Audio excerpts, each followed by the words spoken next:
Beyond intoxication, battling for states, Supreme Court holds federal balance on regulating alcohol in holding that the term intoxicating liquors in the state list includes alcohol used for industrial purposes. The Supreme Court of India has given a boost to the federal principle behind the distribution of powers between the center and the states. A 9-judge bench has clarified the scope of entry 8 in the state list under the 7th schedule in the constitution to cover both portable alcohol and the alcohol that can be used to detriment of public health.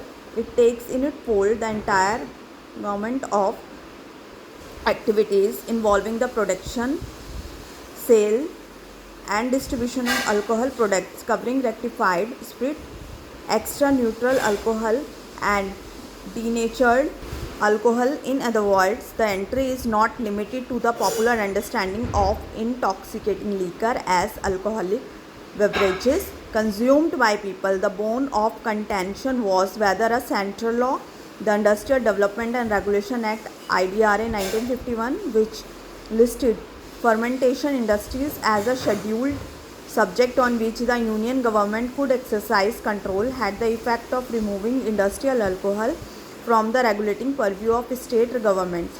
The majority ruling of 8 judges has the effect of excluding the industry of intoxicating liquor as interpreted in the judgment from the purview of IDRA.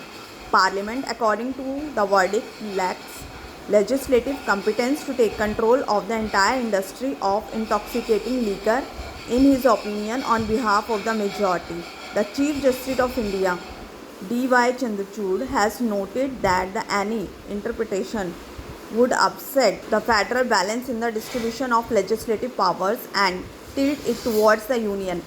This is the second major verdict by the Supreme Court in recent months that has upheld federal principles. In July, a 9-judge bench ruled that states can tax mineral rights and mineral-bearing lands, a decision that preserved their legislative domain from interference by Parliament, as in that case involving mineral rights.